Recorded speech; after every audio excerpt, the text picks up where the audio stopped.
criado para sanar sua dúvida em diversos assuntos. A cada momento, apenas acreditamos que sabemos o que sabemos, mas o que de fato sabemos é o que podemos recordar. Você prestou atenção e ao final teve a sensação que tinha realmente entendido o assunto, mas parece que você na verdade não sabe aquilo que imaginou que sabia. Sinto muito, espectador. Afinal, e para frisar na sua memória a lição de abertura, é fundamental ter isso em mente. Só sabemos aquilo de que podemos lembrar a qualquer instante. Não importa a quantidade de conhecimento, se na hora H eu não me lembro, não recordo dele. Temos um vídeo no canal sobre a técnica Feynman de aprendizado. Uma das partes diz justamente que você deveria procurar a ensinar alguém para testar se você realmente aprendeu. O que acha que aprendeu? Para quem não viu o vídeo, deixo o link ao final desse. Muitas vezes, quando vamos explicar algo, é que percebemos o grande buraco na nossa memória, no nosso entendimento. Conseguimos explicar algo bem? Conseguimos debater sobre o assunto? Conseguimos responder às dúvidas dos ouvintes? Desta forma, por vezes eu até repito os argumentos por aí. Mas será que eu compreendi mesmo aquele tema? Será que quando surgir um debate acerca daquilo, ou uma situação em que precise daquele conhecimento, eu vou mesmo saber me posicionar? Nem preciso de um exemplo muito exagerado. Basta pensar nas provas do Enem, ou de um concurso, ou um teste para uma vaga de emprego. Mas como compreender algo se nem me lembro das informações exatas? Bom, como ensina a doutora Maria Konnikova, precisamos compreender a natureza motivacional da codificação. Tá, vou traduzir. Isso quer dizer que lembramos mais quando estamos motivados e interessados. Não quando queremos lembrar de algo, mas no momento que estamos registrando uma informação. Calma. Vou te dizer o que fazer especificamente mais adiante. Vou dar 4 passos para isso, como prometido. Porém, entenda isso antes. É consenso que a memória divide-se em 2 sistemas, um de curto e outro de longo prazo. Quando estamos diante de um objeto, um livro, por exemplo, ou parte dele, o nosso cérebro o codifica e depois armazena no nosso hipocampo. Vamos dizer assim, uma porta de entrada da nossa memória. Nesse estágio, ainda não sabemos se vamos precisar recuperá-lo ou não. Aqui seria a nossa memória de curto prazo.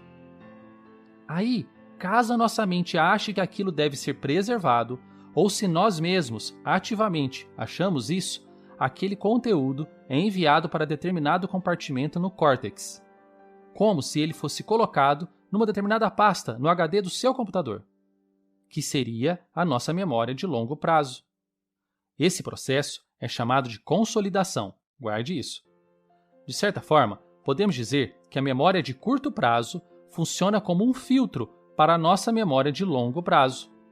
E claro, se o conteúdo fica pouco tempo disponível na nossa memória de curto prazo, eles provavelmente não serão enviados para a memória de longo prazo.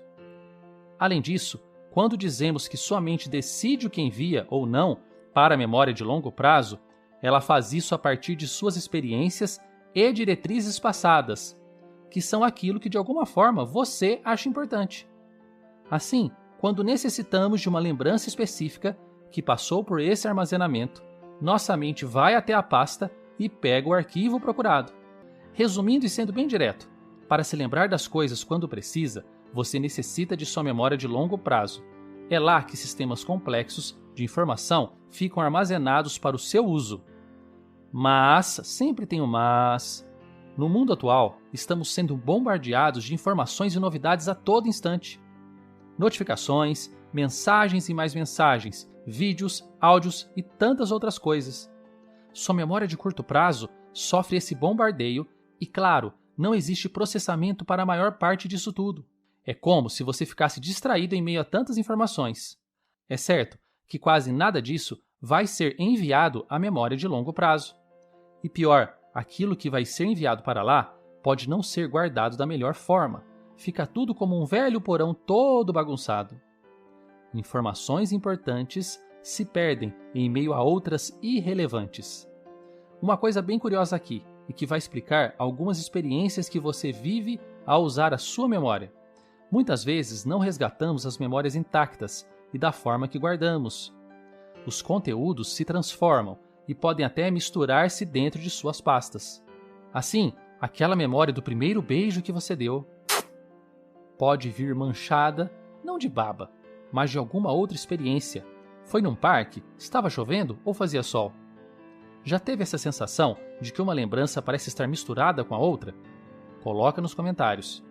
Talvez você se lembre de um passeio de bote que gostou muito. Ah, e aquele foi um Natal incrível! Ou teria sido seu aniversário? Nunca sabemos o que virá junto quando acessamos uma lembrança. Lembranças que visitamos mais vezes tendem a ficarem mais frescas e mais acessíveis. Outras que não mexemos vão ficando no fundo da caixa, e pode ser que nem as encontremos outras vezes. Poxa, então quer dizer que nem na minha memória posso confiar com certeza? Eu diria que algumas vezes não. Mas isso fica para um outro vídeo. A questão é, como então poder recordar aquilo que eu quero recordar na hora certa? Vamos lá, porém perceba que tudo o que foi dito até aqui é algo interessante, concordam? Agora, vamos aos 4 passos para que você consiga se lembrar de qualquer coisa que você leia. 1. Intervenção consciente. O seu cérebro, como foi dito, a partir de diretrizes passadas, decide o que enviar ou não para ser guardado. Mas existe um outro ponto importante, que é a natureza motivacional da codificação.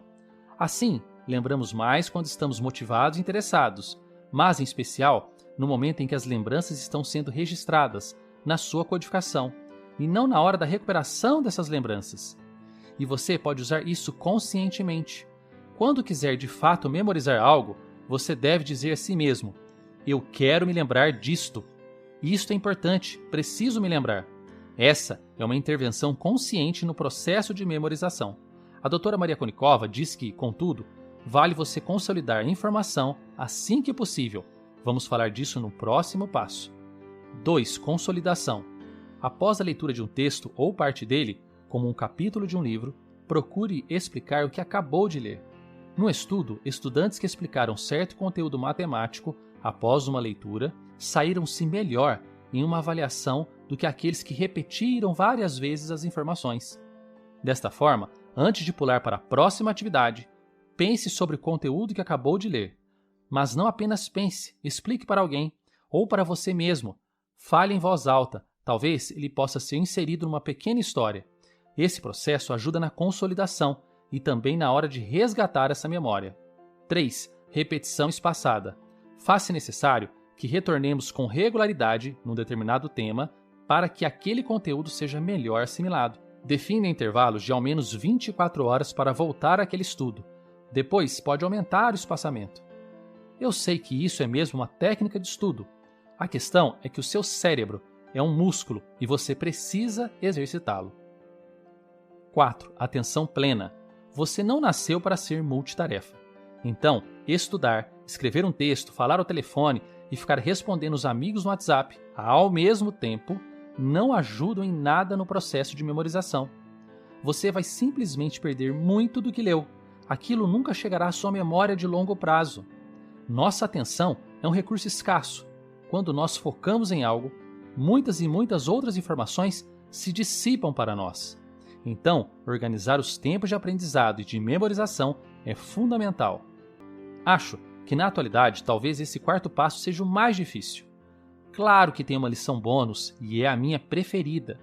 O ensinamento bônus é o meu preferido, porque ele nos coloca no centro da equação, de maneira personalizada. Então eu chamo ele de 5. Quais são seus interesses específicos? O que você gostaria mesmo de aprender e de saber? Veja, a sua memória, assim como outros recursos, precisam estar a seu serviço e não a serviço da mídia e das pautas todas que aparecem por aí. Você não tem obrigação de sair opinando sobre tudo e todos, alimentando as redes com palpites e discussões infinitas. Estão roubando a sua atenção e o seu foco, que são limitados. O seu esforço precisa ser direcionado, e isso vai te trazer leveza e profundidade. Concentre-se naquilo que é importante para você. Coloque nos comentários e até a próxima. Acione o sino de notificações para mais vídeos em primeira mão. Inscreva-se!